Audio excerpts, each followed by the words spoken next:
តើដល់លេខ360តែយើងចុងក្រោយសម្រាប់វីដេអូហ្នឹងចាប់ផ្ដើមនោះគឺចន្លោះតែម្ដង blank since I came back to the office ចុចតាមពីខ្ញុំបានត្រឡប់មកកាន់ office វិញជំរើស A was Robinson telephoning B did Robinson telephone C has Robinson telephoned ហើយនិង D telephoned Robinson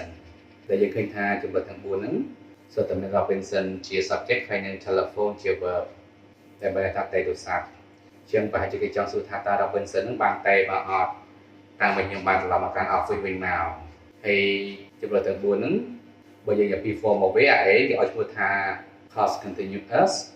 B past simple C present perfect ហើយនិង D គ្មាន form ទេបាទអត់មាន form ទេ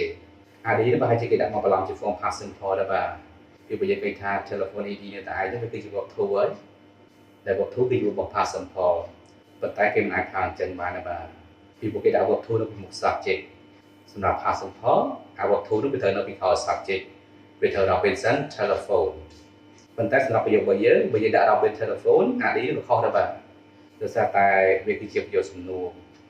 កាលណាប្រយោគសំណួរវាត្រូវមាន form B ឲ្យយើងប្រើ did ជួយហើយ telephone ដូចជា infinitive Robinson telephone ហ្នឹង subject verb to ហ្នឹងវា past simple ណាស់តែជា past simple ប្រយោគសងហើយសម្រាប់ចម្លើយត្រឹមត្រូវរបស់វាគឺចម្លើយ C has Robinson telephone ដែលជា form present perfect ហើយមុនហើយយើងអាចដឹងបានយើងអាចធ្វើការកាត់ចំណាំតែម្ដងណាបាទគឺយើងឃើញ sin ហើយពីក្រោយ sin នេះយើងឃើញថាមានទម្រង់មួយជាទម្រង់ passive simple គឺ sin មាន subject I ហើយ verb can ដែលជា verb to can ជា verb to គឺជា verb របស់ past simple ហ្នឹងកាលណាមានសកម្មភាពមួយគេប្រើ symbol past simple មកខាងទៀតយើងត្រូវយកជា present perfect ហើយ present perfect សម្រាប់របស់យើងទាំង4មានតែមួយគឺចំណាយ C ហ្នឹងបាទchứ anh ấy quên hoàn trở lòng thì vô về từ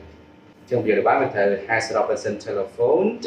since I came back to the office để bài thà ta Robinson nó bàn tiêu sập mặt qua để ở đang mình nhận bài lòng thành office màu tại trong video nó cho tay bên hai bạn học bên cái này là cả tám năm